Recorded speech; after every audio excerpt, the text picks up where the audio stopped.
Howdy there, my chimp champs. Welcome back to One Great Manga, where hopefully you're having a absolute fantastic day. And today we'll be going over One Piece, East Blue Saga. Let's get started.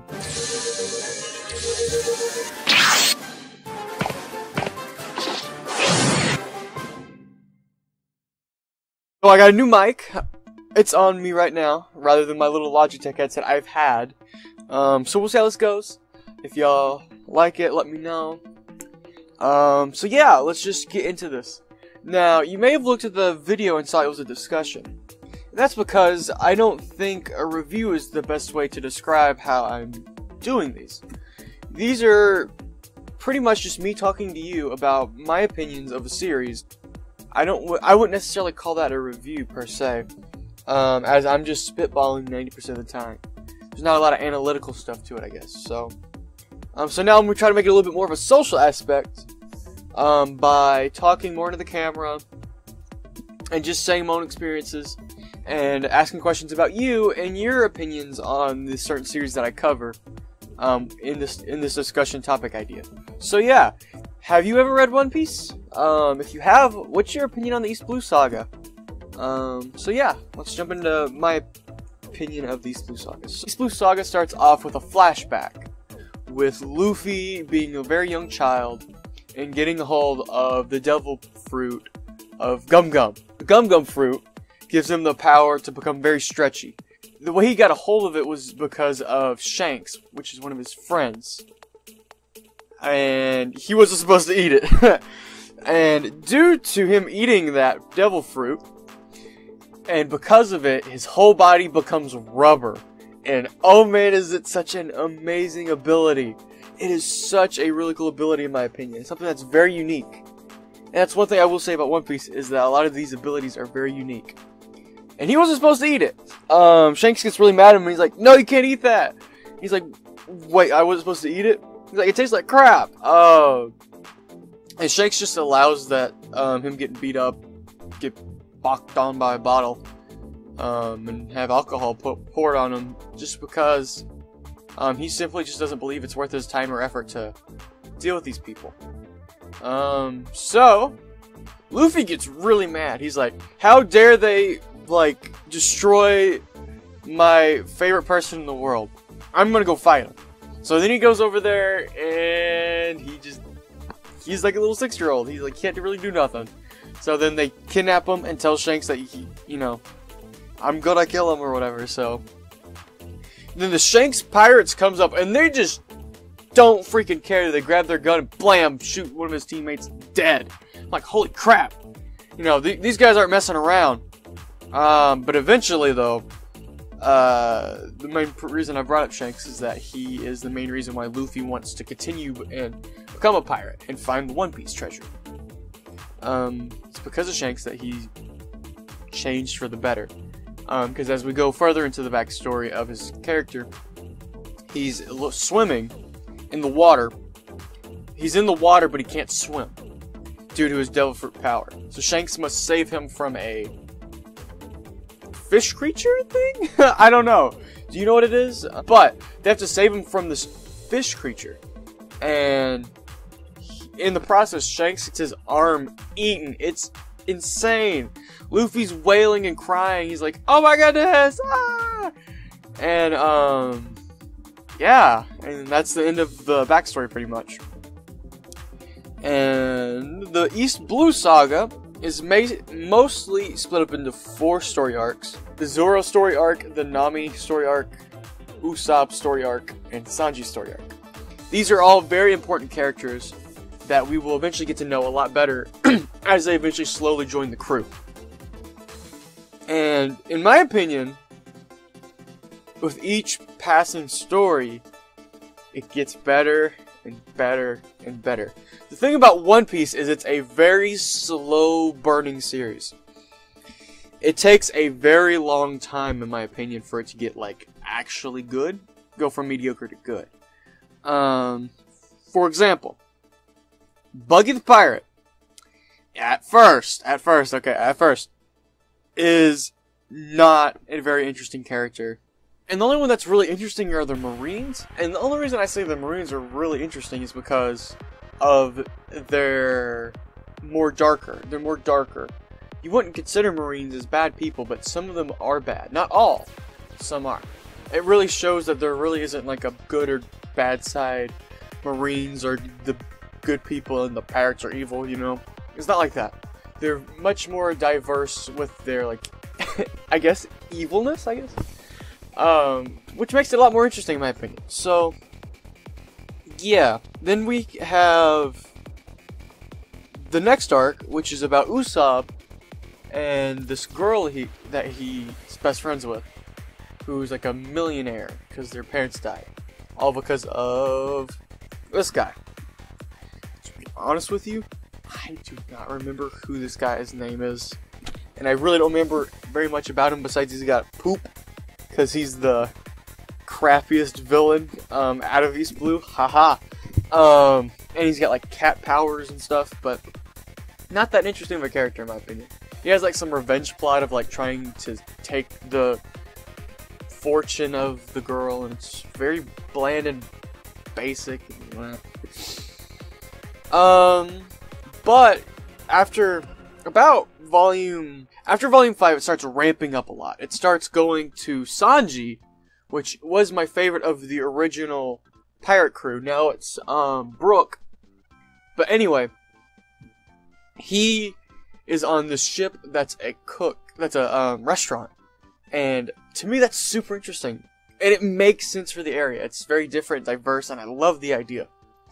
And this random guy is like hungry. So he's like, please feed me. So Sanji, being a nice person, is like, sure, I'll feed you. And he feeds him. And then he tells his crew that, hey, I got fed by this place. And then they barrage in and they try to steal all the stuff. And it's really sad because you really feel that Sanji's been on this place for a very long time. And is very important to him. And then you get his backstory of him being stranded on an island and nearly starving to death. With the main guy over the restaurant. He gave Sanji all the food, and he ended up having to cannibalize his own leg. And that's just really, really dark for, you know, like, for a lighthearted series like this. It's like, wow. That's really sad and tragic for the characters. And it just was nuts, you know? Like, I wasn't expecting that. And Sanji as a character is very interesting, and I really like him. And it, like I said, is my favorite out of the original crew. And man, this arc is so good. The fights where he has to fight this guy with like this big, Luffy has to fight this guy with this big armor, and he like still able to get through. Really awesome. He does like this little twister thing with his feet. Oh man, love that part. But yeah, the fights in this one, the story, all slowly start getting better. Then we get to Arlong Park, and man, oh man, is Arlong Park so freaking good. When I think of pre-time skip One Piece, I think Impel Down, Water 7, and then yeah, bad boy right here, Arlong Park. Alright, so in the last arc, we saw that Nami went away for a little bit. She just took all the money and ran. And we're all like, dude, she was an awful person. She was a bad person, and good grief, I can't believe she would do such a thing. Then Luffy's like, okay, we gotta go get her, see what's wrong with her. But one of the two crewmates they grab, were like, oh, she was talking about Arlong Park, and they had like a wanted poster and stuff. So they're like, oh, she's there, so we're gonna go get her. So they go and get her. And, oh, my heart tugs at this arc. It is, oh, I'm sorry. It's a very emotional thing.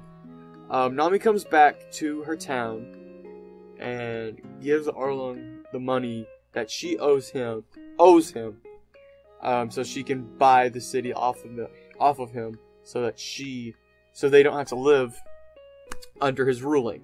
So he's like, all right, well, you can give money. So she hides the money in her orange plant thing, and the Marines, who, like I said earlier, weren't always good, find the money and then confiscate it. meaning she was not able to give the money to Arlong. And the only reason the Marines knew where the money was is because Arlong knew where the money was. And then it just shows how much of an evil man this guy is. Oh my word. So Arlong's like, haha, screw you.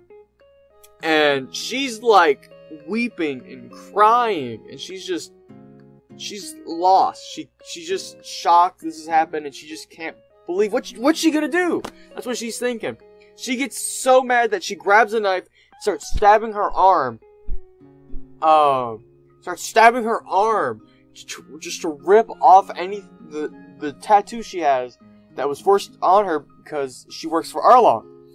And then Luffy comes in, drops his hat on her head, and she says, "Luffy, help me."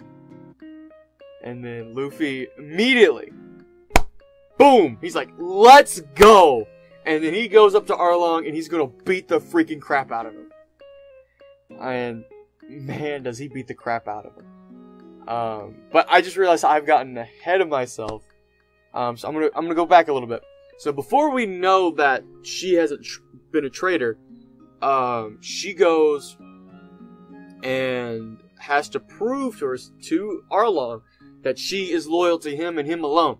So another one of my favorite scenes is where she has to pretend kill Usopp. So what she does, how Goda made it look. Okay, what he did was he made her stab him, and he falls in the water. And then, if you don't know, at this point, it's not shown that it was her hand that got cut rather than Usopp. But from the way it looks on the outside, we're like, holy crap, what the heck? What's going on? I remember reading this the first time. I had no clue. I was freaking shocked that he would do something like this. I'm like, Nami would do this? I'm like, what the heck? What's going on? And, you know, eventually we get to learn later, like I said, she stabbed her arm and she's actually loyal to the Straw Hat Pirates. But like, that freaking moment, I knew One Piece was amazing. Freaking amazing. Oh, and if I was talking about my favorite scenes of all time, that would be up in my top 3. But, oh my word, such a fantastic scene. And then the fight, dude, Luffy has to bash his teeth out of Arlong in order to freaking win. And he grabs his teeth and he's like, ow, ow, ow. And all kinds of really crazy stuff. He bashes him through the building, all kinds of crazy and wacky things. And the other Straw Hats get in, try to get a little bit of help. Luffy try to defeat him. And he eventually wins. And, it is such a satisfying feeling seeing this monster of a man get defeated like he did. And, I love Arlong Park so much. So much.